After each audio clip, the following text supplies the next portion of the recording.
नमस्कार, स्वागत है आप सभी का हमारे स्पेशल क्लासेस में। लक्ष्य को अपने ध्यान में रखते रहिए और अपनी तैयारियों को डेली आगे बढ़ाते रहिए। अंतिम प्रयास बीपीएससी 67 को पास करने के लिए हम अपनी सीरीज चला रहे हैं, जिस क्रम में आज हम अपनी बीपीएससी 65 यानी कि 2019 में हुए बिहार पीसीएस के प्रीलिम्स एग्जामिनेशन को डिस्कस करेंगे, एनालिसिस करेंगे और समझेंगे कितने क्वेश्चंस हमारे यहाँ आ चुके हैं और इससे रिलेटेड कौन कौन से क्वेश्चंस आने के चांसेस हैं। चलिए शुरू से करते हैं स्टार्ट अपने क्लासेस को। फर्स्ट नंबर क्वेश्चन आपका दिया हुआ था, वर्ष 2017 में मांस और मांस से निर्मित वस्तुओं के निर्यात में भारत की हिस्सेदारी कितनी थी। तो देख लीजिए, मांस और मांस से निर्मित जितने भी प्रोडक्ट्स हैं उसके निर्यात में हिस्सेदारी क्या थी, ए यानी कि 5% हिस्सेदारी थी उस टाइम में। ये जो है प्रेजेंट टाइम में और इंक्रीज हुई है, उसको ध्यान में रखिएगा। नेक्स्ट आया था क्वेश्चन, वह प्रथा जिसके तहत किसान स्वयं की भूमि का मालिक होता था और सरकार को भू राजस्व के भुगतान के लिए जिम्मेदार माना जाता है। इसमें 4 ऑप्शन दिया है, कौन सी होगी, जमींदारी, रैयतवाड़ी, महालवाड़ी या दहसाला। तो इसमें से जान लीजिए रैयतवाड़ी ये जो प्रथा है, इसमें क्या है, किसान स्वयं भूमि का मालिक होता था। थोड़ा मैं यहाँ डिस्कस कर दूं तो आपको ध्यान होगा कि रैयतवाड़ी में रैयत बना दिया जाता था और उस रैयत में, ये नॉर्थ इंडिया में ज्यादा पॉपुलर था, मैक्सिमम एरियाज को इसी तरीके से कवर किया गया था अंग्रेजों के द्वारा। इसमें होता क्या था, जो रेवेन्यू, जो लगान लेना होता था, ये अंग्रेज डायरेक्टली ले लेते थे जो भी जितने भी किसान होते थे उनसे। आगे बात करें अगर महालवाड़ी व्यवस्था में, तो महाल यानी कि पूरा गांव बना दिया जाता था और कई जमीनों को मिला करके एक गांव का एक महाल बना दिया जाता और उस महाल के एक मुखिया को रखते थे। वो मुखिया क्या है, सारा रेवेन्यू कलेक्ट करके ले जा करके अंग्रेजों को दे देता था। ये सब कर्नाटक वाले एरियाज में ज्यादा पॉपुलर थे।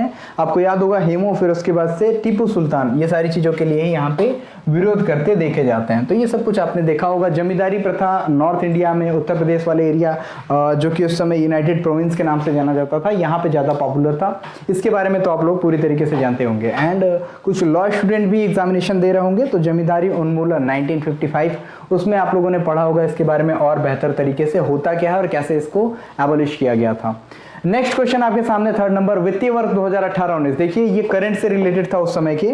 प्रेजेंट टाइम में आपका 2021-22 वित्तीय वर्ष के क्वेश्चन पूछ सकता है या 2020-21 के क्वेश्चन पूछ सकता है। देखिए वित्तीय वर्ष 2018-19 में कुल विदेशी मुद्रा प्रारक्षित भंडार में कितने हैं। तो देखिए आपके सामने ऑप्शन 4 दिए हुए थे, उस समय के ऑप्शंस में तो था नहीं। प्रेजेंट टाइम में बता दूं तो फॉरेक्स के मामले में भारत की पोजीशन चौथी हो गई है। फर्स्ट नंबर पे जो हमारा आता है, ये फर्स्ट नंबर पे हमारा कौन आ गया है, चाइना है। एंड प्रेजेंट टाइम में भारत की पोजीशन चौथी आ जाती है। 607.3 बिलियन डॉलर के साथ, प्रेजेंट टाइम की बात बता रहा हूँ, 607.3 बिलियन डॉलर ये प्रेजेंट टाइम में क्या है, भारत का फॉरेक्स रिजर्व है। और इसी के साथ भारत की पोजीशन जो है 4th बन चुकी है all India, all over the world. ये ध्यान में रखते रहिएगा। फॉरेक्स किस देश का पूरी तरह से समाप्त हो चुका है, ये क्वेश्चन पूछने के चांसेस प्रेजेंट टाइम में है, और वो देश है आपका श्रीलंका, जहां पे अभी इमरजेंसी भी लागू कर दी गई है, फूड इमरजेंसी भी लागू कर दी गई है।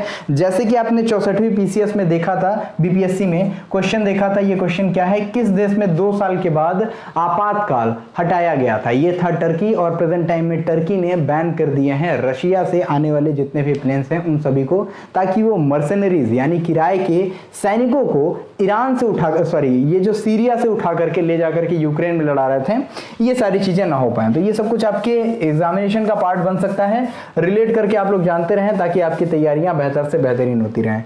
नेक्स्ट क्वेश्चन नंबर 4 है, इसके बारे में भी देख लेते हैं। क्वेश्चन क्या है, निम्नलिखित में से कौन सा प्रत्यक्ष वित्त का स्रोत नहीं है, नाबार्ड, क्षेत्रीय ग्रामीण बैंक, भारतीय स्टेट बैंक या इलाहाबाद बैंक। तो ध्यान रखिएगा, ये जो नाबार्ड है ये प्रत्यक्ष रूप से वित्त का स्रोत नहीं प्रोवाइड करता है। नाबार्ड क्या करता है, ये फंड को एक्सटर्नल बॉडी से, मान लीजिए कि एशियन डेवलपमेंट बैंक से पैसा आया या फिर आईएमएफ से पैसा आया, वर्ल्ड बैंक से पैसा आया, न्यू डेवलपमेंट बैंक से पैसा आया और ये पैसा या फिर सेंट्रल गवर्नमेंट से आया, तो ये पैसा कहां पे आया, नाबार्ड में आता है। नाबार्ड क्या है, क्षेत्रीय ग्रामीण बैंकों को ये प्रोवाइड करता है और उसके बाद से वित्त का स्रोत तैयार होता है। तो ये प्रत्यक्ष नहीं अप्रत्यक्ष रूप से देता है, इसको ध्यान रखिएगा। हालांकि बात की जाए क्षेत्रीय ग्रामीण बैंक की, भारतीय स्टेट बैंक की, इलाहाबाद बैंक की, ये डायरेक्टली फंड प्रोवाइड करता है, तो इसे हम लोग प्रत्यक्ष निवेश के स्रोत मान सकते हैं। So the answer will be A, जो कि आपका आंसर यहाँ पे दिया भी हुआ है।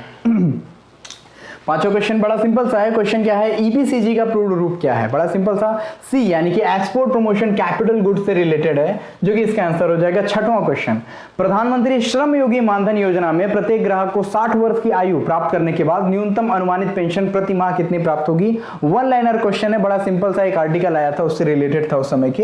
ये क्या है क्वेश्चन आपका, 3000 रुपए प्रति माह दिए जाएंगे, आपको पता होगा। और अभी प्रेजेंट टाइम में आपके लिए जो इंपॉर्टेंट है वो इंपॉर्टेंट है प्रधानमंत्री स्वनिधि योजना, यानी कि प्रधानमंत्री स्टेट वेंडर आत्मनिर्भर योजना, जिसकी अभी प्रेजेंट टाइम में कार्य सीमा को बढ़ा दिया गया। मार्च 2022 तक इसकी पूरी सीमा थी, इसको बढ़ा करके कर दिया गया है दिसंबर 2024 तक। इसके आगे मैं बता दूं, स्वनिधि योजना के क्रियान्वयन में उत्तर प्रदेश जो है वो फर्स्ट नंबर पे आया हुआ है। इन सारी चीजों को आप रिलेट करके याद करते रहेंगे, जो आपके लिए इंपॉर्टेंट है। चलिए क्वेश्चन नंबर 7 पे चलते हैं। भारत में न्यूनतम समर्थन मूल्य का निर्धारण कौन करता है, यानी कौन डिफाइन करता है, कौन डिक्लेयर करता है हमारी एमएसपी को? तो देखिए ध्यान में आपका है 4 ऑप्शन है, जिसमें से आंसर नंबर कृषि लागत एवं मूल्य आयोग जो है निर्धारित करता है एमएसपी को। ध्यान रखिए एमएसपी क्या होता है, ये फसल बुआई से पहले, ध्यान रखिए यूपीएससी का क्वेश्चन है कि फसल बुआई से पहले क्लियर किया जाता है या फिर उसके बाद। तो देखिए फसल बुआई से पहले एमएसपी डिक्लेयर कर दिया जाता है, किसके द्वारा?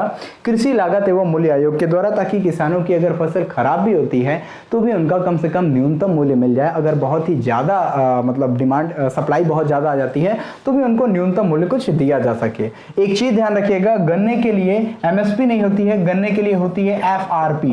इसको भी आप ध्यान में रखेंगे, ये कुछ आपके लिए इंपॉर्टेंट जानने योग्य क्वेश्चंस थे। अगले क्वेश्चन की तरफ चलते हैं जो हमारे सामने है, इंपॉर्टेंट 8वां नंबर क्वेश्चन आया था, हिंदू वृद्धि दर किससे संबंधित है? तो ध्यान में रखते रहिएगा, 1991 के एलपीजी रिफॉर्म यानी लिबरलाइजेशन, प्राइवेटाइजेशन, ग्लोबलाइजेशन रिफॉर्म से पहले हमारे एक प्रोफेसर थे, एक इकोनॉमिस्ट थे राज कृष्णा नाम के।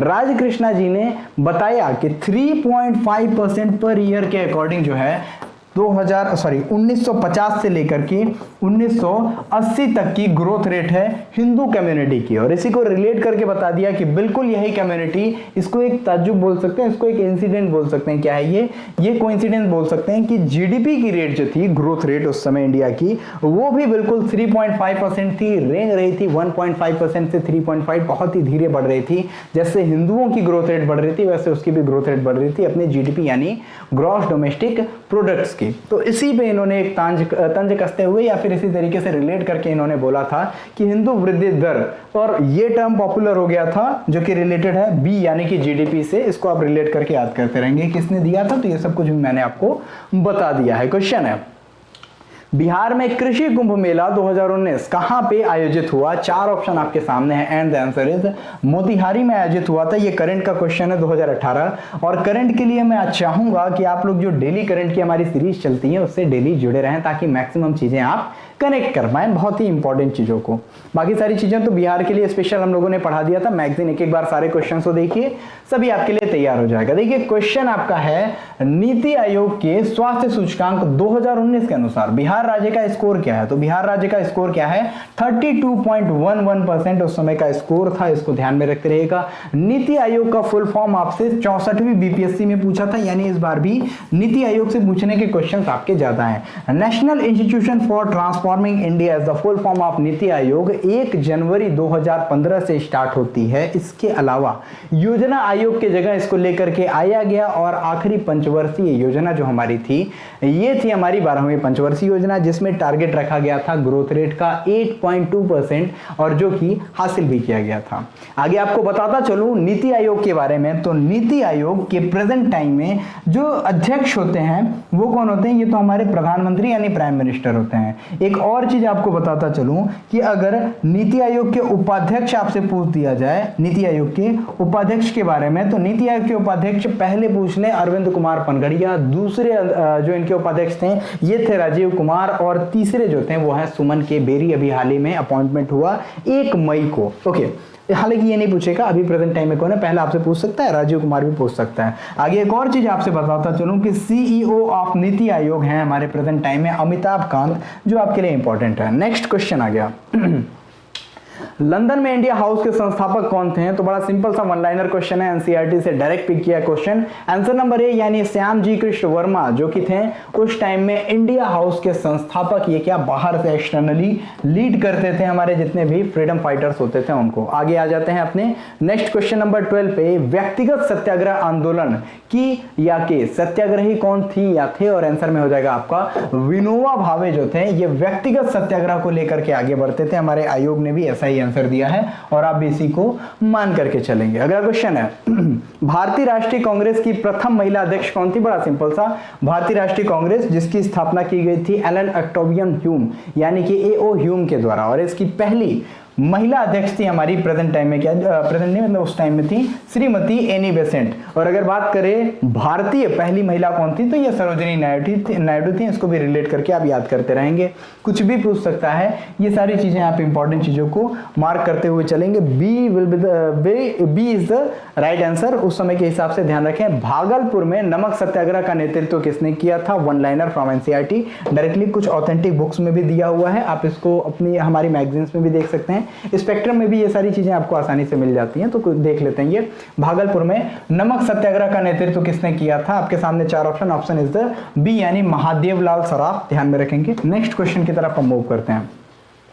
सन 1939 में बिहार में अंबारी सत्याग्रह का नेतृत्व किसने किया था? तो राहुल सांकृत्यायन, ये जो फर्स्ट ए है आपका, ये हो जाएंगे उस समय। ये कौन से सत्याग्रह था? ये अंबारी सत्याग्रह, इसका नेतृत्व किया था, तो ये ध्यान में रखते रहेंगे। ठीक है, चलिए नेक्स्ट क्वेश्चन की तरफ हम मूव करते हैं। आंसर मैंने पहले ही बता दिया, तो और सारे ऑप्शंस को देखने की जरूरत नहीं है। ये एक मैथमेटिक्स का क्वेश्चन है, ध्यान रखिएगा। 64वीं बीपीएससी में ही ऐसे ही ये जो सिग्मा वाला दिखाता है, जिसका मतलब एडिशन होता है n पावर 1 to 15, और फिर उसके बाद ये जी आ गया, ये जी नहीं होगा, यहाँ पे ये इस तरीके से मॉड लगा दिया गया है एंड n प्लस 1/3 इस तरीके से बना करके दिया जाता है। इसको आप लोग ऐस करके होता है, पूरे ऐड करना होता है इसमें वैल्यूज रख रख करके, तो इसको आसानी से सॉल्व कर लीजिएगा। इसका आंसर बस मैं बता दे रहा हूँ, just because we are here for only discussing about GS portion यानी जनरल स्टडीज पोर्शन, तो इसलिए हम कहते हैं आगे। ठीक है, तो इसलिए हम आगे देख लेते हैं जो हमारे लिए इंपॉर्टेंट है। ठीक, जो हमारे लिए इंपॉर्टेंट है क्या, ये सारी चीजें। तो आंसर में हम लोग देख लेते हैं 16 में क्या है? ए यानी कि हमारा कौन सा आंसर हो जाएगा? 125। अब इसको सॉल्व कर सकते हैं, मैथ में ज्यादा टाइम नहीं लूंगा, पहले ही बता दे रहा हूँ। 17वां जो क्वेश्चन था, ए और बी की त्रिज्याएं 1.5:1 के अनुपात में है, और वृत्त ए और बी के क्षेत्रफलों का अनुपात पूछा है इसमें, जो कि सी यानी कि 2.5:1 हुआ था। दो रेलगाड़ियां जिसमें प्रत्येक की लंबाई 150 मीटर, प्रत्येक की गति 90 किलोमीटर प्रति घंटा है, एक दूसरे के विपरीत दिशा में चल रही हैं, एक दूसरे को पार करने में कितना समय लगेगा? ध्यान रखिए, ये बहुत ही ज्यादा फेवरेट क्वेश्चन है आपके बीपीएससी का। ऐसे एक ये वाला क्वेश्चन हो गया 18, एंड नेक्स्ट वन इज ये जो क्वेश्चन आपका सिग्मा लगा करके देता है। ये सब क्वेश्चन आपके पूरी तरीके से बहुत ही ज्यादा हेल्पफुल है, बहुत ज्यादा इंपॉर्टेंट है। नेक्स्ट क्वेश्चन की तरफ, क्वेश्चन नंबर 19 है। दो विद्यार्थी, देखिए इसका आंसर सी होगा, पहले ही मैं बता दूं, सी होगा, सी यानी कि 6 सेकंड हो जाएगा इसका आंसर। हालांकि ये सब कुछ आप रिलेट करेंगे, मैथमेटिक्स आप खुद लगाएंगे, ये आपके ऊपर जिम्मेदारी छोड़ता हूं। एक नल का पानी किसी टंकी को 3 घंटे में भर सकता है एंड सो ऑन, इसको आप देख लेंगे। A will be the right answer इसका। और 21वें का आंसर अगर बोला जाए तो इसका सही आंसर हो जाएगा आपका ए, जिसमें कि x² and y² = 7 and x/y = 1 हो, तो इसकी वैल्यू निकालने की बात की गई है, जिसको कि आप लोग देख लेंगे। हम मैथमेटिक्स यहाँ पे नहीं डील कर रहे हैं, हम यहाँ पे सिर्फ अपने जीएस पोर्शन को डील करेंगे।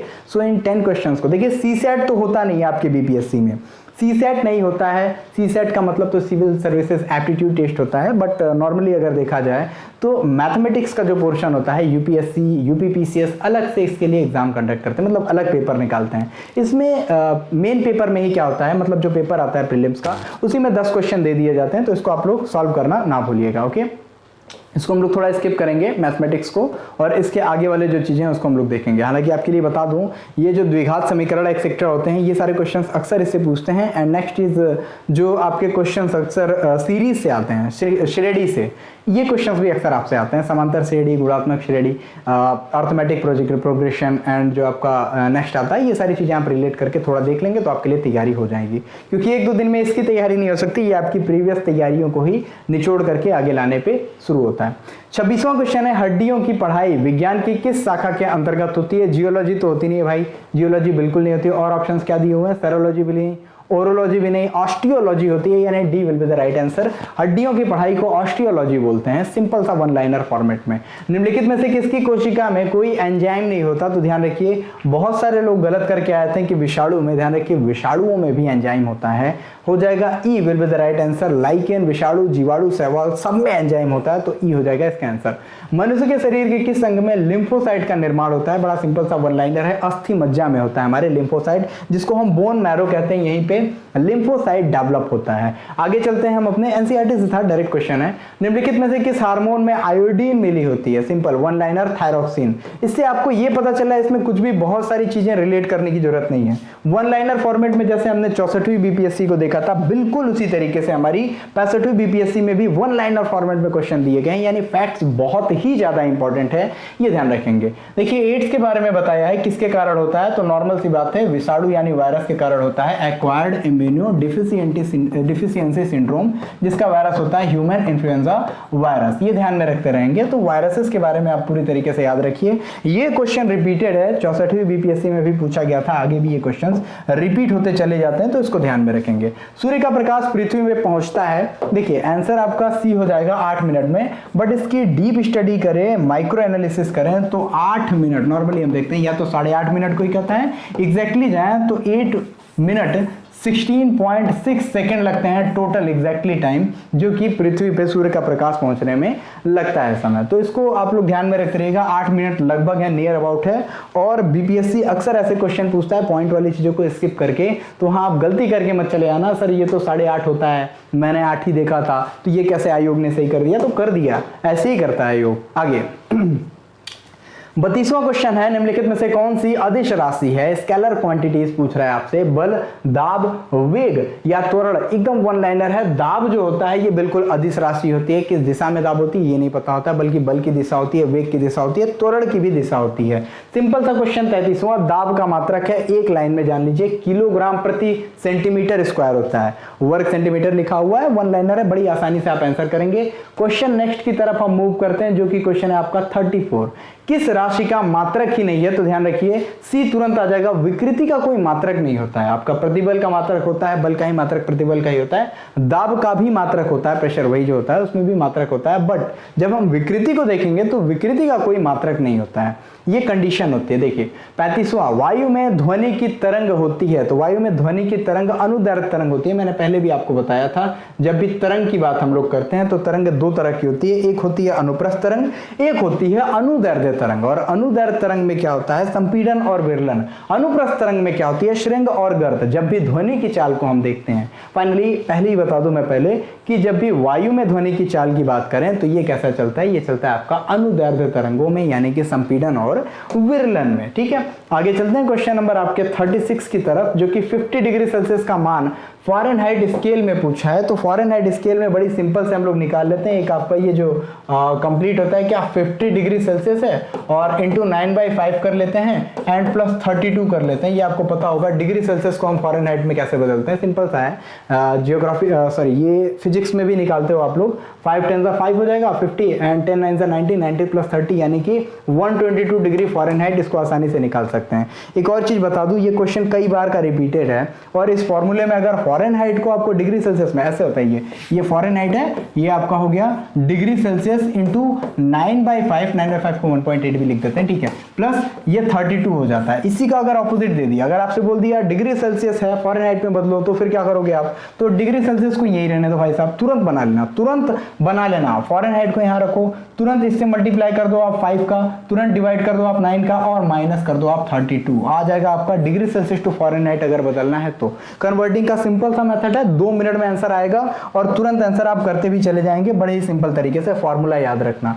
हर्ट्ज में क्या क्या नापा जाता है भाई? क्या क्या नहीं, सिंपल सा एक ही क्या नापा जाता है, आवृत्ति जो है ये हर्ट्ज में नापी जाती है। बहुत ही फिजिक्स के क्वेश्चन इसमें वन लाइनर आते हैं, एकदम ध्यान में रखो आप लोग। बायो के, साइंस के क्वेश्चन ही वन लाइनर आते हैं, हिस्ट्री के क्वेश्चन भी वन लाइनर आते हैं। अब कहां पे क्रिटिकल है, कॉम्प्लेक्सिटी कहां पे दिख रही है? कॉम्प्लेक्सिटी दिखती है हमको अपने करंट अफेयर्स के पोर्शन में, तो उसको आप लोग ध्यान में रखते रहिएगा, जो कि हम लोगों ने पूरी तैयारी करा ही दी आपको। शरीर का तापमान नियंत्रित करता है, क्या करता है भाई, ये जो हमारा हाइपोथैलेमस ग्लैंड होता है ये शरीर के तापमान को नियंत्रित करता है। आगे, विद्युत धारा किस उपकरण से नापी जाती है, इससे सिंपल कोई क्वेश्चन हो नहीं सकता है। अमीटर से नापी जाती है विद्युत धारा, विभवांतर नापी जाती है वोल्टमीटर से। और ध्यान रखिए ये 2 साल लगातार आने वाले क्वेश्चन हैं। अभी हम लोग आगे देखेंगे, बहुत सारे क्वेश्चन ऐसे हैं जो रिपीट एंड रिपीट होते हैं, उन्हीं चीजों के लिए इसको कंडक्ट ही किया गया ताकि आप सारे क्वेश्चंस को यहाँ पे एनालाइज कर सकें। क्वेश्चन नंबर 40, विद्युत शक्ति की इकाई है, क्या है इकाई, तो डी यानी कि वॉट होती है। जब भी विद्युत शक्ति आ जाती है आपकी, ठीक है, इलेक्ट्रिक पावर की बात आ जाती है तो पावर हमेशा वॉट में नापा जाता है। रिलेट करके याद कर लेंगे, कंफ्यूज करने के लिए थोड़ा सा घुमा के लिखा था। आधुनिक रसायन शास्त्र का जनक, एक लाइन की बात है आपको तुरंत, लेवोजियर को देखेंगे तो ये क्या है, आधुनिक मॉडर्न केमिस्ट्री के ये जनक माने जाते हैं। एक तत्व में इलेक्ट्रॉन और न्यूट्रॉनों की संख्या 18 और 20 है। इस तत्व का द्रव्यमान क्या है, तुरंत जोड़ लीजिए, 20 10 30 8 38। ए और बी में तो दिया नहीं है, सी देख लेते हैं। सी कहाँ पे आ गया, सी यानी 38 बिल्कुल सही है। 38 जो है ये आपका आंसर हो जाएगा, क्योंकि हमने पहले ही पता किया है, क्या हम लोग बताते हैं, हम लोग पहले ही जानते हैं कि जब भी हम लोग बात करेंगे द्रव्यमान संख्या की तो वो केंद्र में न्यूट्रॉन और प्रोटॉन की संख्या का योग होता है, जिसे हम न्यूक्लियॉन बोलते हैं। न्यूक्लियस की बात कर लेते हैं। और फिर उसके बाद इलेक्ट्रॉन जो होता है ये बताता है हमारे परमाणु क्रमांक को, और इसी के बेस पे हम लोग परमाणु भार यानी परमाणु द्रव्यमान और परमाणु क्रमांक निकालते हैं। और फिर समस्थानिक और संभारिक को जो है ये हम लोग पूरी तरीके से देखते हैं, तो ये ध्यान में रखते रहिएगा। नेक्स्ट क्वेश्चन की तरफ मूव करते हैं। क्वेश्चन है, कौन सी हंसने वाली गैस है, तो N2O यानी नाइट्रस ऑक्साइड होती है हंसने वाली गैस, यानी कि जिसे हम नाइट्रस ऑक्साइड N2O के नाम से जानते हैं। सिंपल सा क्वेश्चन, वन लाइनर, कौन सा दिया है, बी पे दिया हुआ है, तो बी हो जाएगा आपका आंसर। 44वां क्वेश्चन, कौन सा एक तत्व नहीं है, आपका सी हो जाएगा। गैस जो है ये तत्व नहीं है, धातु भी तत्व होती है। ध्यान रखिए, मरकरी ये क्या होता है, ये एक तत्व है। जब भी हम जिंक की बात करेंगे ये एक तत्व है। अधातु कार्बन क्या होती है, तत्व होती है। फिर उपधातु की आर्सेनिक क्या होती है, ये भी तत्व होती है। तो ये सारी चीजें तत्व हैं, लेकिन गैस जो है ये कोई तत्व नहीं होती है, ध्यान में रखते रहिएगा। जब भी गैस बन जाएगा तो ये तत्व नहीं होगा, तो सी हो जाएगा, will be the right answer. पानी का पीएच मान 7 होता है, सिंपल सी बात, क्या कुछ और बताना ही नहीं है, ठीक है। 7 से कम हुआ तो अम्ल हो गया, 7 से अधिक हो गया तो क्षारक हो गया। हाँ, एसिडिक एंड बेस, इसके बारे में आप लोगों ने पढ़ा था, एसिड एंड बेस, ठीक है। लाल लिटमस को नीला कौन कर देता है, नीले लिटमस को लाल कौन कर देता है, ये मैं चाहूंगा कि आप लोग आंसर करें। लाल लिटमस को नीला अम्ल करता है या क्षार करता है, ये मेरा सिंपल सा क्वेश्चन है। कमेंट सेक्शन में छाप दीजिएगा आंसर, वेट करूंगा आपके आंसर का। क्वेश्चन, ग्रीन हाउस गैसों में मुख्य घटक होता है, कार्बन डाइऑक्साइड भी होता है, मीथेन भी होता है, आगे देखें, नाइट्रस ऑक्साइड भी होता है, ओजोन भी होता है, चारों हो गया। तो आपका आंसर जो है बी हो जाएगा, answer E will be the right answer, यानी कि उपरोक्त में सभी। 47वां, ऑक्सीजन अनुपस्थित होता है, किसमें अनुपस्थित होता है ऑक्सीजन, हमारे कैरोसिन में। ध्यान रखते रहिएगा, बड़ा सिंपल सा क्वेश्चन, वन लाइनर में। Answer number A will be the right answer, तुरंत हो जाएगा। क्वेश्चन नंबर 48, प्राकृतिक रबर किसका बहुलक है, किसका पॉलीमर है, तो ये हो जाएगा आपका आइसोप्रोपीन का बहुलक बना करके आपका प्राकृतिक रबर तैयार हो जाता है। ग्लूकोज का सूत्र, इससे सिंपल कुछ हो नहीं सकता, वन लाइनर में है सी, यानी कि ग्लूकोज का सूत्र क्या लिखते हैं हम लोग, C6H12O6, ये होता है हमारा ग्लूकोज होता है, इसको ध्यान में रख रहिएगा। बड़ा सिंपल सा क्वेश्चन है ये सब, ग्लूकोज, सुक्रोज, फ्रक्टोज, इन सब का फॉर्मूला देख के चले जाइएगा, तुरंत निकल जाएगा बिना किसी दिक्कत के, मेहनत करिए बस। 50वां क्वेश्चन है, CO का आबंध क्रम क्या है, 1, 2.5, 3.5 या 3, और आंसर आपका कौन सा हो जाएगा, आंसर आपका डी दिया हुआ है, यानी 3.5, ध्यान में रख रहिएगा कौन सा 3 हो गया है, यानी 3 जो हो जाएगा आपका CO का क्या हो जाएगा, बंद हो जाएगा, इसको ध्यान में रखेंगे। क्वेश्चन 51 है, उस समय के मतलब रिलेटेड क्वेश्चन से रिलेटेड है, क्या है, उस समय का बहुत ज्यादा प्रमोटिंग क्वेश्चन था, बहुत सारे मतलब एग्जाम्स में आने वाले क्वेश्चन थे। तो पुस्तक दी ऑरिजिन ऑफ स्पीसीज किसने लिखी है, आंसर हो जाएगा आपका डार्विन ने लिखी है। ये भी पूरी तरीके से जाना पहचाना क्वेश्चन है, आपकी बायोलॉजी की बुक्स में ये सारी चीजें आपको एनसीईआरटी लेवल पे मिल जाएगी, पहले ही पढ़ाया जाता है। डार्विन ने एक बुक लिखी थी जिसका नाम ऑरिजिन ऑफ स्पीसीज था। डार्विनवाद, लैमार्कवाद, ये सारी चीजों को भी आप रिलेट करेंगे। शैवाल और कवक के मिलने पर लाइकेन बनता है, तो इसे कहते क्या है, पैरासाइटिज्म, म्यूचुअलिज्म, कॉन्सिलिज्म, कन्वर्शन, तो इन सब में से तो कुछ नहीं कहते हैं, तो ये जो है ई हो जाएगा। नेक्स्ट क्वेश्चन 53, जहां जीव रहता है उस सटीक जगह को क्या कहते हैं, भाई साहब जहां जीव रहता है उसे मतलब नॉर्मल सी बात है, आवास कहते हैं जहां पे जीव रहता है। बायोलॉजी का सीधा आया हुआ क्वेश्चन देखिए, क्वेश्चन नंबर 54 एटीपी, देखिए इसमें भी एटीपी पूछा, एटीपी आपका 64 में भी पूछा था, 66 में भी एटीपी से रिलेटेड है, यानी कि एटीपी से क्वेश्चन आने के क्वेश्चंस आपके ज्यादा चांसेस बन जाते हैं। सौर ऊर्जा एटीपी में बदलती है, माइटोकॉन्ड्रिया, क्लोरोप्लास्ट, राइबोसोम या फिर कुछ और, तो क्लोरोप्लास्ट में बनती है मेरे हिसाब से, तो आगे क्या है पेरोक्सिसोम नहीं, तो एक ही दिया है क्लोरोप्लास्ट, बी हो जाएगा आपका राइट आंसर। देखिए चारों ऑप्शन देखे बिना किसी पे टिक मत कीजिएगा। मुझे पता था बी ऑप्शन है, लेकिन फिर भी मैंने चारों ऑप्शन देखा। क्यों देखा? क्योंकि हो सकता है चौथा ऑप्शन कुछ ऐसा हो जहां पे कुछ ऐसे रिलेटेड चीजें हों, उसी का दूसरा नाम दे दिया हो, तो क्या करोगे आप? तो इसके लिए ये सारी चीजें इंपॉर्टेंट है। 55 नंबर क्वेश्चन, प्रकाश संश्लेषण में उपोत्पाद है यानी कि क्या उत्पन्न होता है? तो ध्यान में रखते रहिएगा, जब भी फोटोसिंथेसिस की क्रिया होती है तो ऑक्सीजन रिलीज होता है, कार्बन डाइऑक्साइड ली जाती है और भोजन बनता है हमारे पौधों का, यानी B will be the right answer. तुरंत समझते रहिए, आंसर पे चलिए। अगला क्वेश्चन 56, पटना उच्च न्यायालय के मुख्य न्यायाधीश कौन थे जिन्होंने जुलाई 2019 में बिहार के राज्यपाल के रूप में श्री फागू चौहान के पद की शपथ दिलाए थे? तो देखिए सबसे पहले तो बात यह है कि राज्यपाल को जो शपथ दिलाता है वो होते हैं हमारे राज्य के मुख्य जो न्यायाधीश होते हैं, उच्च न्यायालय के मुख्य न्यायाधीश, इनको दिया जाता है मतलब एक तरीके से इनको प्रायोरिटी, इनको ऑथेंटिकेशन दिया होता है कि ये क्या कराएंगे, ये करा सकते हैं उनकी जो शपथ ग्रहण होती है उसमें। तो उस समय उस टाइम में कौन थे? माननीय एपी शाही थे उस समय। ये उसी तरीके से छपा ही हुआ था, ये हमारी मिस्टेक नहीं है, हमारे मैगजीन ने बस उसको उठा करके डाला है, तो ऐसे ही स को ऐसे ही स लिखा होता है, ये शाही है। ओके, बिहार दिवस का क्या महत्व है जो कि हर साल 22 मार्च को मनाया जाता है? मैंने आपको रिलेट करके बताया था, हर साल पूछा जाने वाला क्वेश्चन है।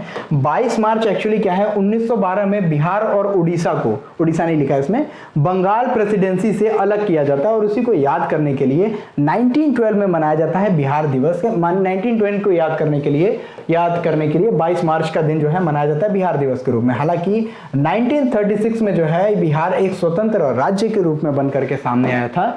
रिलेट करके आप याद कर लेंगे। और आंसर कौन सा हो जाएगा आपका?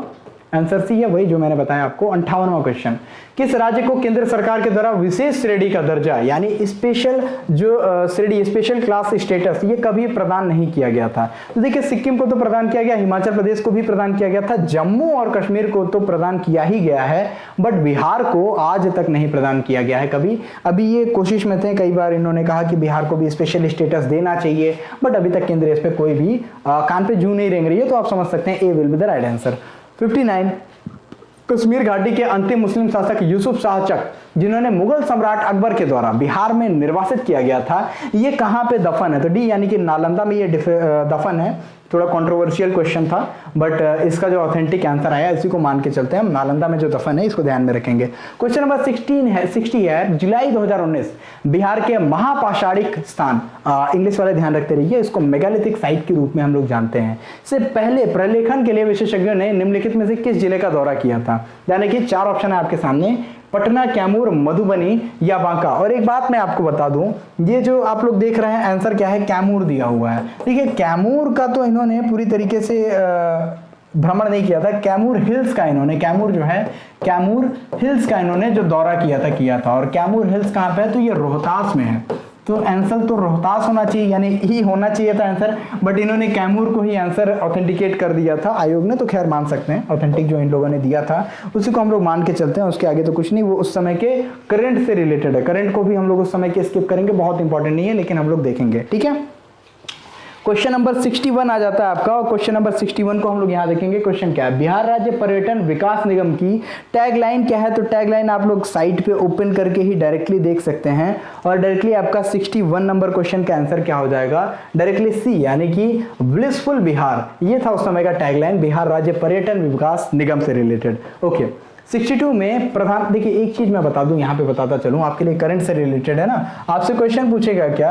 आपसे क्वेश्चन पूछ देगा कि विदेशी पर्यटन के मामले में कहाँ पे सबसे ज्यादा विदेशी पर्यटन है? तो ये सबसे ज्यादा विदेशी पर्यटन तमिलनाडु में आए थे। तमिलनाडु जो है विदेशी पर्यटन के मामले में फर्स्ट नंबर पे आया था, और घरेलू पर्यटन के मामले में उत्तर प्रदेश फर्स्ट नंबर पे रहा, जहां पे सर्वाधिक पर्यटक आए हुए थे 2019-20 के टाइम पीरियड में, ध्यान रखेंगे।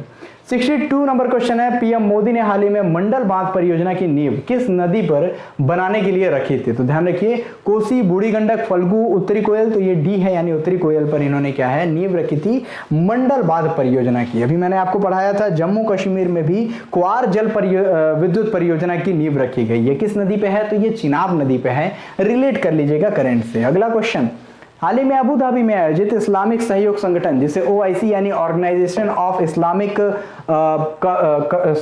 कॉन्फेडरेशन जिसको हम लोग बोल देते हैं संगठन के रूप में, ठीक है, इसके विदेश मंत्रियों की परिषद ने 46वें सत्र में भाग लेने के लिए किस देश को मेजबान यूएई ने गेस्ट ऑफ ऑनर के रूप में बुलाया था। तो देखिए गेस्ट ऑफ ऑनर के रूप में उस समय भारत को बुलाया गया था, ये आपके लिए इंपॉर्टेंट है। अभी प्रेजेंट टाइम में गेस्ट ऑफ ऑनर के रूप में बुक फेस्टिवल हुआ है फ्रांस में, जहां पे इंडिया को बुलाया गया है। तो दोनों को आप रिलेट करेंगे, बहुत ही बड़ी बात होती है गेस्ट ऑफ ऑनर के रूप में बुलाना। नेक्स्ट है हाल ही में इसरो और सीएनईएस ने, देखिए सीएनईएस मैं पहले ही बता दूं, सीएनईएस जो है ये फ्रांस की आपकी क्या है, फ्रांस की स्पेस एजेंसी है। जैसे कि इसरो आपकी इंडिया की स्पेस एजेंसी है, NASA national aeronautic space administration आपकी यूएसए की स्पेस एजेंसी है, जाक्सा JAXA ये आपका जापान की स्पेस एजेंसी है, रॉसकॉस्मोस ये किसका है, ये है आपका रशिया का स्पेस एजेंसी है। इसी के साथ आ जाता है आपका CNSA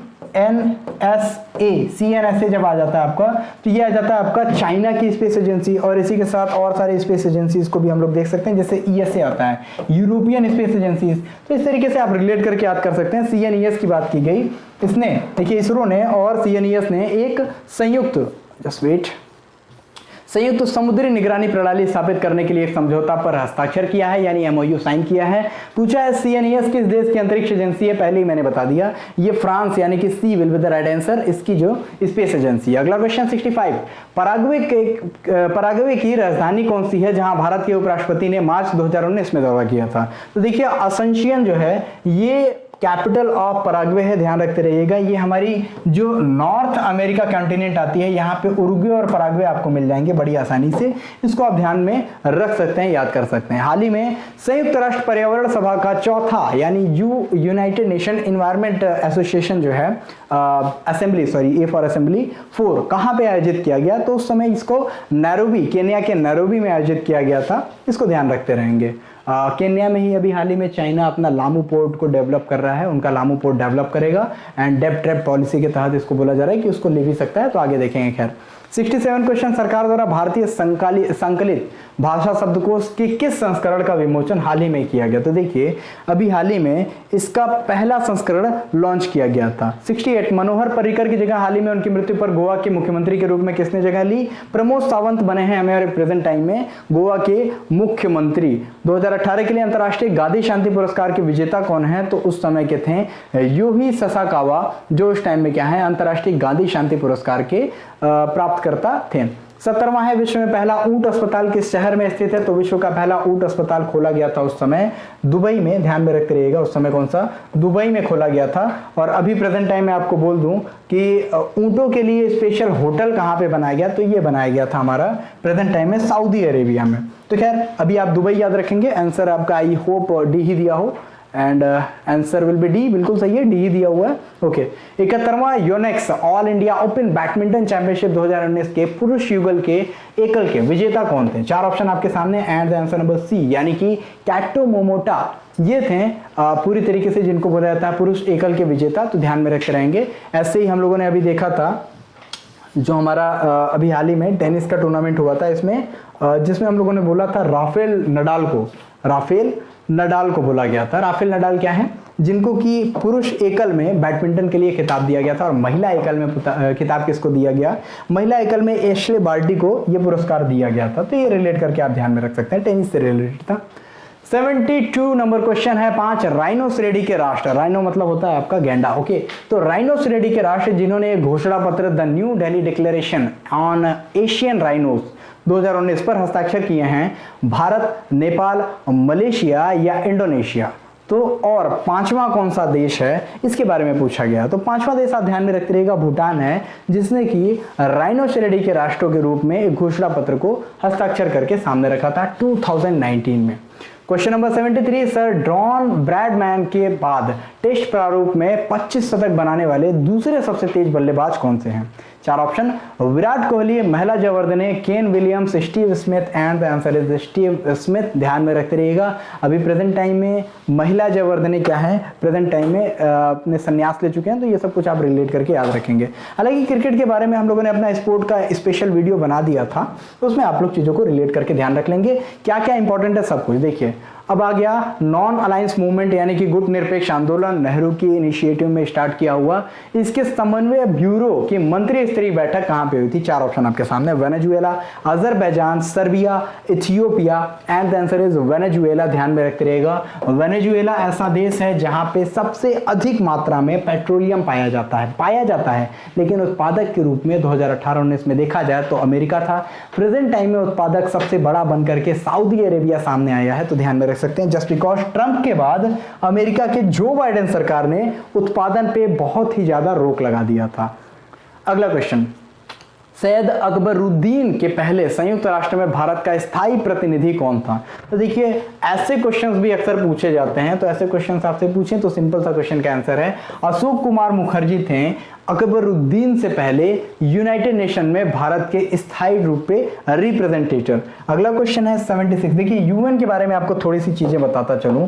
यूएन यानी कि यूनाइटेड नेशंस ऑर्गेनाइजेशन, यूएनओ जिसे हम बोलते हैं, स्थापना कब हुई थी इसकी? 24 अक्टूबर सन 1945, और इसी वजह से 24 अक्टूबर को हम लोग यूनाइटेड नेशन डे के रूप में मनाते हैं। हेडक्वार्टर के रूप में इसका न्यूयॉर्क यानी कि न्यूयॉर्क अमेरिका में है, तो इसको आप लोग देखते रहेंगे, यहाँ पे इसका हेडक्वार्टर स्थित है। एंड प्रेजेंट टाइम में इसकी टोटल कंट्रीज कितनी है? तो 193 कंट्री टोटल इसकी मेंबर हैं, जिसमें से 193rd कंट्री है साउथ सुडान। इसको आप रिलेट करके याद करते रहेंगे, इंपॉर्टेंट है, चीजें थोड़ी ध्यान रखेंगे तो कुछ पूछा जा सकता है, देखेंगे तो बहुत कुछ आप देखते चले जाएंगे। 76वां क्वेश्चन, जुलाई 2019 में अंतरिक्ष यान चंद्रयान 2 को किस भारतीय राज्य से प्रक्षेपित किया गया था? श्रीहरिकोटा, जो कि आंध्र प्रदेश में पड़ता है, यहीं से इसको भेजा गया था। तो यानी answer B will be the right answer. और अभी आपका क्वेश्चन पूछेगा कि प्रेजेंट टाइम में जो हमारी एक मिसाइल लॉन्च की, कोई भी बहुत सारी, जैसे प्रलय मिसाइल अभी लॉन्च की गई थी, कहां से लॉन्च की गई थी?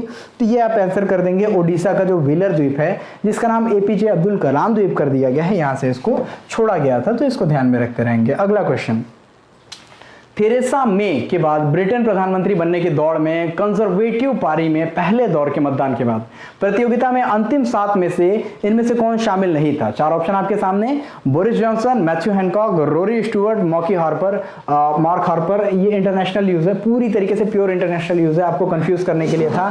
चारों लोग यहाँ पे रिप्रेजेंटेटिव थे, और आंसर क्या हो जाएगा आपका? Answer number E will be the right answer. Next 78 हो जाएगा डेमोक्रेटिक राष्ट्रपति पद के उम्मीदवार और अमेरिकी कांग्रेस के पहले हिंदू सदस्य कौन है जिन्होंने 2020 के चुनाव अभियान के खिलाफ भेदभावपूर्ण कार्रवाई के लिए कम से कम $50 मिलियन के लिए गूगल पर मुकदमा दायर किया था? ये थे तुलसी गवार्ड उस टाइम के। एंड 79 नंबर क्वेश्चन है, गैलरी ऑफ रॉस्कल्स पुस्तक के लेखक कौन थे? वन लाइनर रस्किन बॉन्ड ने लिखा था, एंग्लो इंडियन है, भारतीय लेखक है, जिन्होंने अभी how to become a writer भी लिखा था। क्वेश्चन नंबर 80, खुदरा फर्नीचर की विशाल कंपनी आइकिया का भारत में पहला शोरूम 2018 में किस शहर में खोला गया? B will be the right answer, Hyderabad में खोला गया था खुदरा फर्नीचर। ऐसे क्वेश्चन बहुत इंपॉर्टेंट नहीं होते हैं, बट फिर भी पूछ लिया है तो उसको आप देख सकते हैं, इंपॉर्टेंट हो जाता है ये कभी कभी, ठीक है। 81 नंबर क्वेश्चन है, हाल ही में भारत की संसद ने 3 तलाक कानून पारित करके भारत के सर्वोच्च न्यायालय को किस वर्ष के लिए विनिर्णय को समर्थन दिया है, जिसने 3 तलाक यानी तलाक बिद्दत को असंवैधानिक बता दिया था? तो देखिए इसको बता दिया गया था डी, यानी कि 2017 से related, 2017 will be the right answer. इसको क्या है, उसको कानून को पारित करके सर्वोच्च न्यायालय के जो विनिर्णय था उसको क्या कर दिया था, पूरी तरह से समर्थन कर दिया था, तो ध्यान में रखते रहेंगे, ठीक है। ब्रिक्स शिखर सम्मेलन 2019 कहां आयोजित होने वाला है? तो बड़ा सिंपल सा क्वेश्चन आपका कौन सा हो जाएगा? ऑप्शन नंबर ए, यानी कि ब्राजील में उस समय होने वाला था 2019 में। कैसे होता है? Brazil, Russia, India, China, south Africa. और ध्यान में रखेंगे इसकी कैसे मीटिंग्स होती हैं। 2019 में हुआ ब्राजील में, 2020 में कहां पे होगा? रशिया में, 2021 में कहां? इंडिया में, 2022 में कहां? चाइना में, 2023 में कहां? साउथ अफ्रीका, फिर 2024 में फिर ब्राजील। इसी तरीके से ये चलते चला जाता है। सिंपल सा है फंडा, एक याद हो गया तो बाकी सब भी याद हो जाएगा। अगले क्वेश्चन की तरफ चलते हैं। क्वेश्चन नंबर 83, 2020 में ग्रीष्मकालीन ओलंपिक कहां आयोजित किए जाएंगे? और ये ओलंपिक आयोजित करने वाले थे टोक्यो में, बट कोविड आ गया तो इस वजह से 2020 को 2021 करना पड़ा। और टोक्यो ओलंपिक में भारत ने कितने मेडल जीते, ये क्वेश्चन है। 1 gold medal, 2 silver medal, 4 bronze medal, total 7 medal. Bharat की पोजीशन 48, फर्स्ट नंबर पे आया था यूनाइटेड स्टेट्स ऑफ अमेरिका। आगे बात कर लें, टोक्यो पैरालंपिक कहां पे हुआ था? ये भी आपका जापान के टोक्यो में हुआ था। 5 gold medal, 8 silver medal, 6 bronze medal, total 19 medal. Bharat की पोजीशन 24, फर्स्ट नंबर पे आ गया था हमारा चाइना, चमगादड़ आ जाएगा वो, ठीक है। आगे बात कर लेते हैं और सारे समर ओलंपिक्स का क्या, तो सर बीजिंग में हुए हैं अभी हाल ही में हमारे, कौन से, बीजिंग में अभी हुए हैं हमारे विंटर ओलंपिक्स। विंटर ओलंपिक्स को ध्यान रखिएगा, बहुत ज्यादा इंपॉर्टेंट नहीं है, बट नॉर्वे फर्स्ट पोजीशन पे था, चाइना की पोजीशन पूछ ले तो थर्ड कर दीजिएगा, ये आपके लिए इंपॉर्टेंट है। समर ओलंपिक आपके लिए इंपॉर्टेंट है, क्यों? 2020 समर ओलंपिक हुआ टोक्यो में, जो कि 21 में एग्जीक्यूट किया गया।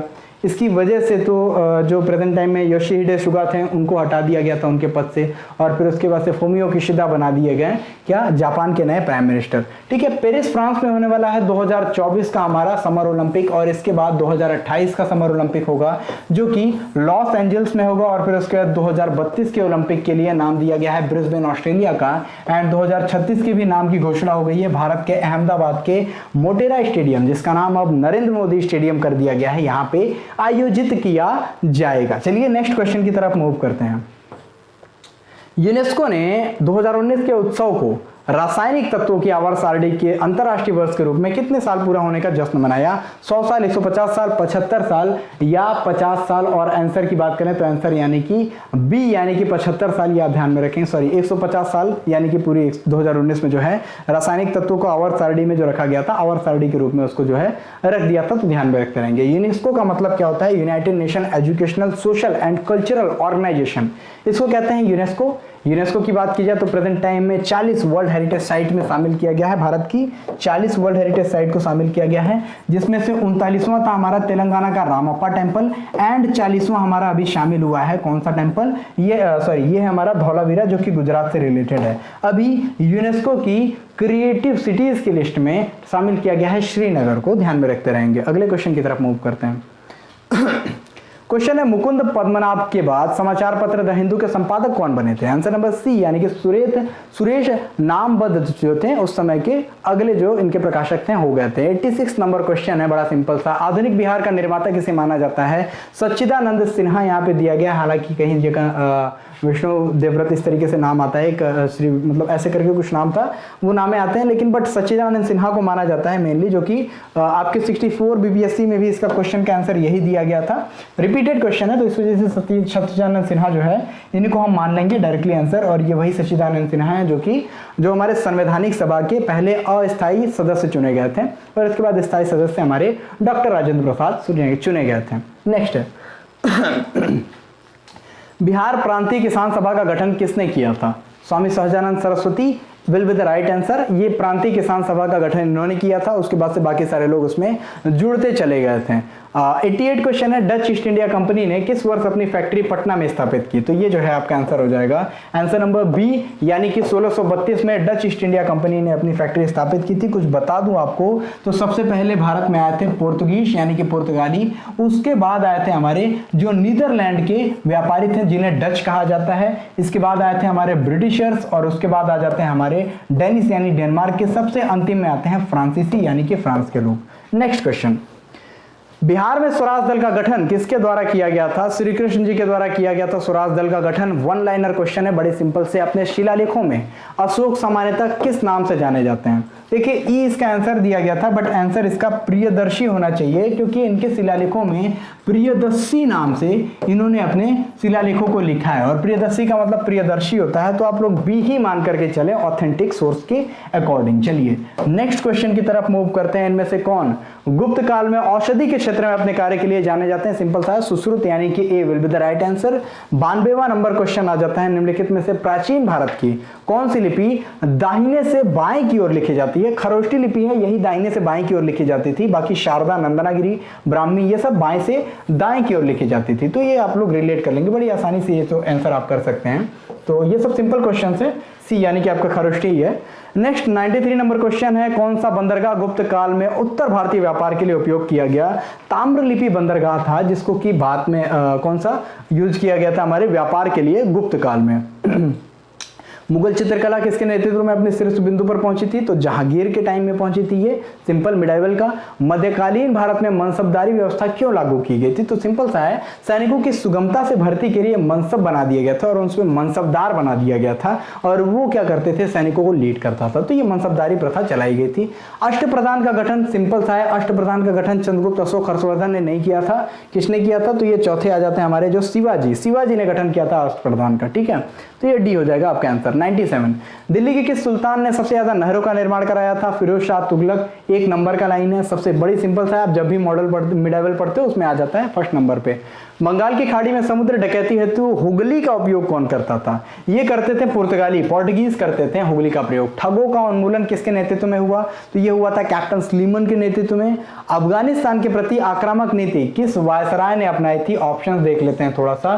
लॉर्ड लिटन ने की थी। देखिए लिटन और रिपन की ये पूरी मतलब एक तरीके से पॉलिसी रही करती थी, भारतीय मतलब विरोध वगैरह करते थे। तो लिटन की जो नीति थी ये अफगानिस्तान पे अटैक की थी, पूरी तरह से अटैकिंग मोड में ये रहते थे। बिहार 1857 के विद्रोह का नेतृत्व किसने किया था? सिंपल सी बात है, कुंवर सिंह ने नेतृत्व किया था। रिपीटेड क्वेश्चन है, कई साल से आ रहा है, इस बार भी आएगा। 102वां, असहयोग आंदोलन के दौरान बिहार में कृषकों का नेतृत्व किसने किया था? राजकुमार शुक्ल जी ने किया था। कृषकों का नेतृत्व ध्यान रखते रहेगा, सैनिकों का नेतृत्व, सिपाहियों का नेतृत्व, फिर उसके बाद पूरे एरिया का नेतृत्व अलग अलग हो जाता है। निम्नलिखित में से कौन सा जिला सबसे अधिक घने पतझड़ वाले वन क्षेत्र से घिरा है? तो ध्यान रखिएगा, पश्चिमी चंपारण जो है ये सबसे ज्यादा घने पतझड़ वाले वन क्षेत्र से घिरा है। आंसर का हाँ आंसर ए ही है, बिल्कुल सही, पश्चिमी चंपारण। ओके, बिहार के किस जिले में गंगा नदी सबसे लंबी है? कंट्रोवर्शियल क्वेश्चन है, बट आंसर इसका भागलपुर दिया गया है। अभी पूरी एग्जैक्ट जो इसकी ऑथेंटिकेशन है दिखती नहीं है, लेकिन बट ए है, भागलपुर आप लोग मान के चलेंगे। नेक्स्ट है 105वां, 2011 की जनगणना के अनुसार बिहार के किस जिले में सर्वोच्च घनी आबादी प्रति वर्ग किलोमीटर दर्ज की गई है? तो घनी आबादी पटना में सबसे ज्यादा है, because it is the capital city of Bihar, तो रिलेट कर लेंगे आप। 106 नंबर क्वेश्चन, 1930 महात्मा गांधी ने सविनय अवज्ञा आंदोलन स्टार्ट किया था, कहां से? तो ये दांडी यात्रा स्टार्ट किया था, दांडी से स्टार्ट किया था इन्होंने। ठीक है, ये ध्यान में रखते रहेंगे। साराबंदी आंदोलन 1922 किसके नेतृत्व में प्रारंभ किया गया था? चित्तरंजन दास, सरदार वल्लभ भाई पटेल, राजेंद्र प्रसाद या फिर लाला लाजपत राय? और हो जाएंगे आपके आंसर क्या है? सरदार वल्लभ भाई पटेल। ठीक है, so B will be the right answer. 108वां, भारत के विभाजन के समय भारतीय राष्ट्रीय कांग्रेस का अध्यक्ष कौन था? रिपीटेड क्वेश्चन है, कई बार पूछा। J B Kripalani will be the right answer, उस समय थे, पार्टीशन के टाइम में यही कांग्रेस के अध्यक्ष थे। निम्नलिखित में से कौन सा देश भौगोलिक क्षेत्र की दृष्टि से सीमा रहित सबसे बड़ा देश है? इसको थोड़ा सा डिफाइन करना पड़ेगा। देखिए सीमा रहित देश में अगर हम लोग बात करें तो ऑस्ट्रेलिया फर्स्ट नंबर पे आ जाता है सबसे बड़े देशों में, लेकिन इसके बाद हम बात करें तो आपका ये जो न्यूजीलैंड आ जाता है, ये भी थोड़े बड़े एरिया, सॉरी जापान जो आ जाता है, होक्काइडो, होन्शु, शिकोकू, क्यूशु, ये 4 द्वीप लेकर के, और इनके बहुत सारे द्वीप हैं, तो इनको भी ज्यादा माना जा सकता है, लेकिन आंसर ई कर दिया गया है क्योंकि जापान न्यूजीलैंड में कंट्रोवर्सी थी, प्लस ऑस्ट्रेलिया ऑप्शन में नहीं था और यहाँ पे सबसे बड़े देश की बात कही गई थी, तो इस वजह से इसमें ई हो गया था आंसर, तो इसको आप ध्यान में रख सकते हैं। चलिए नेक्स्ट क्वेश्चन की तरफ हम मूव करते हैं। फिलीपींस तो आप लोग देखते हैं छोटा सा है, क्यूबा तो और ज्यादा छोटा है।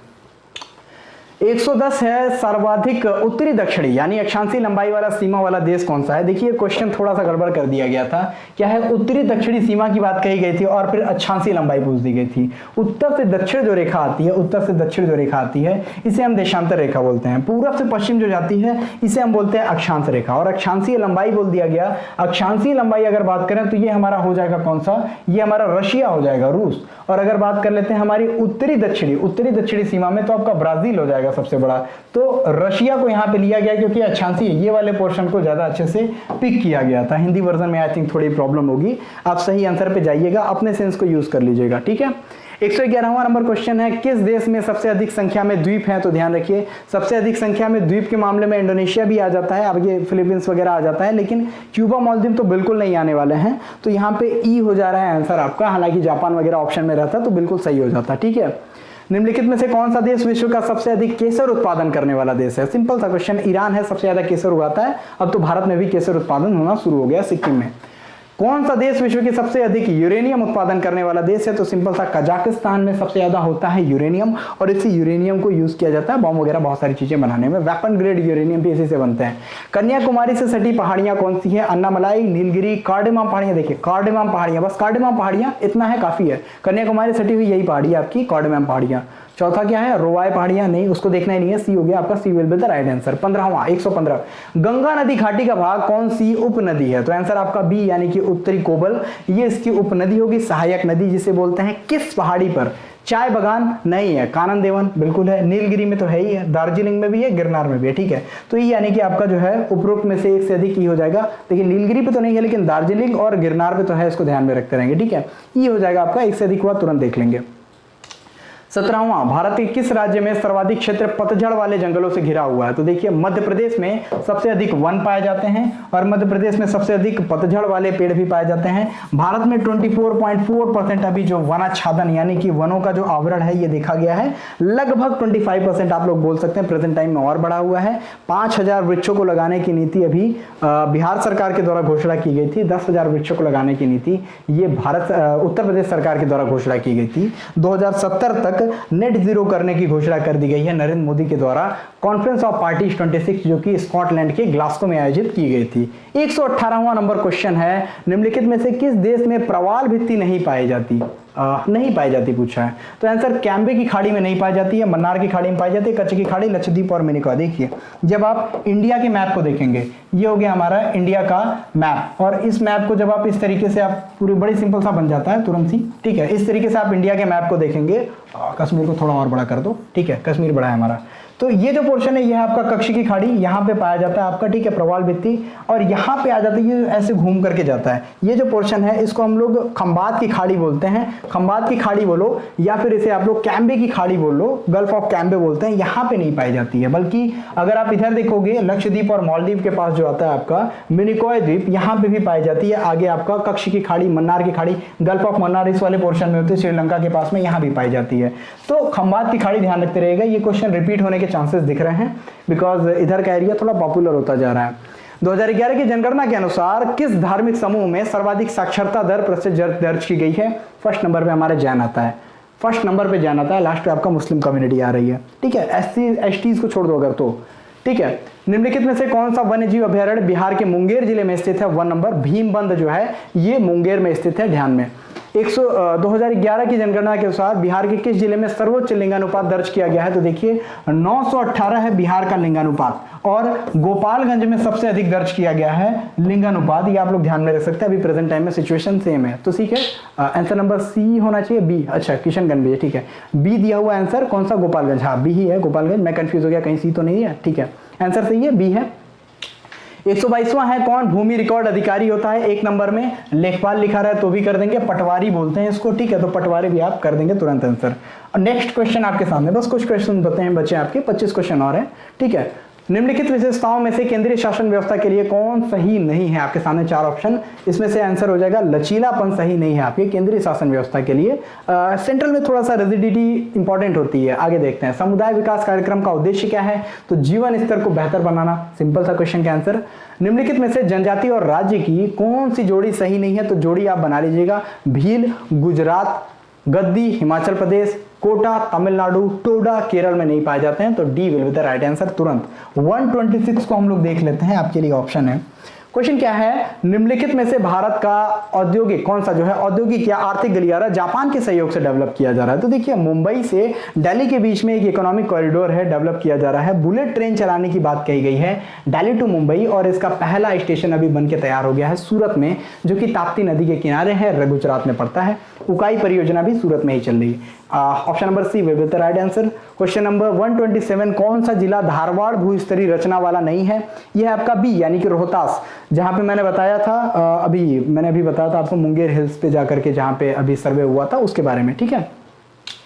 बिहार राज्य में गंगा के किनारे स्थित जिलों की संख्या एग्जैक्टली कोई भी नहीं हो सकता है। अभी एग्जैक्टली यहाँ पे कई सारे कंट्रोवर्सीज भी हैं, जिलों के बीच में है, बट यहाँ पे ऑथेंटिकेट क्या है? 21, 17, 12, 6 आंसर देख लीजिए, दिया हुआ है, डी दिया हुआ है, यानी कि 6 जो हैं जिले बताए जा रहे हैं कि ये गंगा के स्थित इस किनारे जो है स्थित हैं। आम आदमी पार्टी कैसी पार्टी है? तो राज्य स्तरीय राज्य की पार्टी है, सिंपल सी बात है, ठीक है।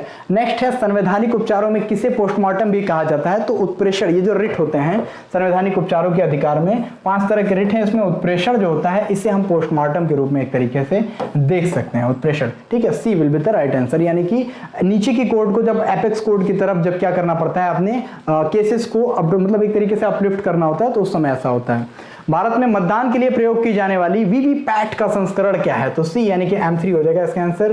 भारतीय राज्यों में से किसकी राज्य विधानसभा में सदस्यों की संख्या अधिकतम है? अरुणाचल प्रदेश, हिमाचल प्रदेश, मणिपुर या Meghalaya? Himachal Pradesh will be the right answer मेरे हिसाब से। अरुणाचल प्रदेश, मणिपुर, मेघालय में बहुत ही ज्यादा कम है। ठीक है, आंसर बी बिल्कुल सही, हिमाचल प्रदेश। नेक्स्ट है, भारत के वरीयता क्रम में निम्नलिखित में पहले कौन आ जाता है? तो देखिए, यूपीएससी का अध्यक्ष, मुख्य चुनाव आयुक्त, नियंत्रक और महालेखा परीक्षक जिसे हम कैग बोलते हैं, कंट्रोलर एंड ऑडिटर जनरल, ये तीनों लगभग इक्वल माने जाते हैं। न्यायालय का मुख्य न्यायाधीश एकदम अलग ही हो जाता है, जुडिशरी एकदम अलग ही है। तो E will be the right answer मेरे हिसाब से। ठीक है, यहाँ भी दिया हुआ यही है। 134 की बात की जाए, सरकार की संसदीय व्यवस्था के विषय में कौन सा वक्तव्य सही है?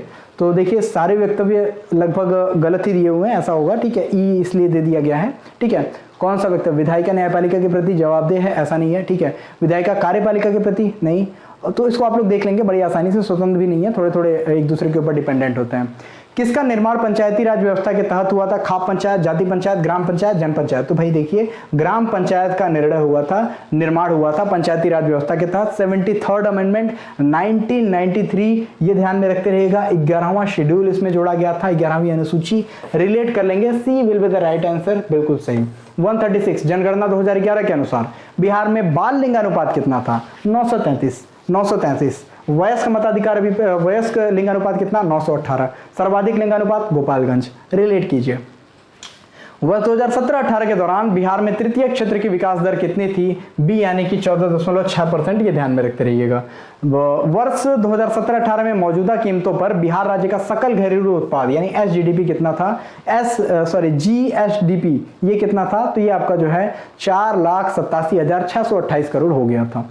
सन 1931 में बिहार समाजवादी पार्टी का गठन किसने किया था? फूलन प्रसाद वर्मा, स्वामी योगानंद, नरहरि पारिक, दादा भाई नौरोजी, और आंसर हो जाएगा ई, किसी ने नहीं किया था, नाम इसमें दिया नहीं है। ठीक है, 140, भारतीय राष्ट्रीय कांग्रेस के संस्थापक कौन थे? ए.ओ. ह्यूम, पहले भी मैंने बताया, रिलेट कर लेंगे तुरंत। वन लाइनर है। स्वराज मेरा जन्मसिद्ध अधिकार है और मैं इसे लेकर ही रहूंगा, किसने कहा था? बाल गंगाधर तिलक। इससे सिंपल कोई क्वेश्चन हो नहीं सकता। नेक्स्ट क्वेश्चन, रविन्द्रनाथ टैगोर ने अपने नाइटहुड की उपाधि किस कारण त्याग दी थी? जलियांवाला बाग हत्याकांड में, इसी में त्यागी थी उन्होंने। C will be the right answer. तुरंत एक लाइन क्वेश्चन देखते ही आंसर सामने आ रहा है।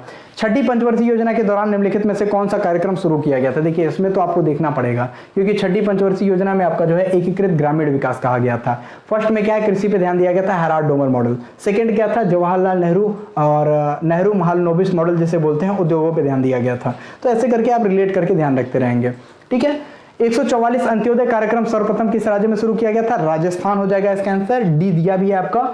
देशेर कथा पुस्तक किसने लिखी थी? तो भाई साहब सखाराम गणेश देवस्कर ने लिखी थी ये बुक। एंड 146 हो जाएगा। सर्चलाइट समाचार पत्र के संपादक कौन थे? मुरली मोहन प्रसाद। 4 क्वेश्चन और बचे हैं, देख लेते हैं। भारत सेवक समाज की स्थापना की गई थी गोपाल कृष्ण गोखले के द्वारा। काकोरी ट्रेन डकैती कांड में किन क्रांतिकारियों को फांसी दी गई थी? राम प्रसाद बिस्मिल और अशफाक उल्लाह खां को दी गई थी। राम प्रसाद बिस्मिल को ये फांसी दी गई थी गोरखपुर में, अभी भी वहां घंटाघर बना करके लगा हुआ है। ठीक है, जाकर के आप लोग देख सकते हैं।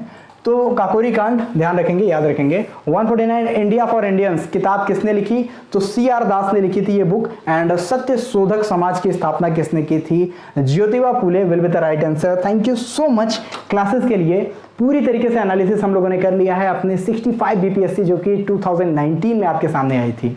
चलिए 2020 की 66 BPSC को भी हम लोग डील करते हैं अगले क्लासेस में। तब तक के लिए तैयार हो जाइए और हमारी जितनी प्रीवियस की जितने क्वेश्चन आपके BPSC अंतिम प्रयास दिया गया है लगातार देखिए, स्पीड बढ़ा करके देखिए, 4-4 बार 5-5 बार देख लीजिए, निकल जाएगा। बात मानिए, निकल जाएगा PT एग्जाम बड़ी आसानी से। बस तैयारियों को अपने आगे बढ़ाते रहिए।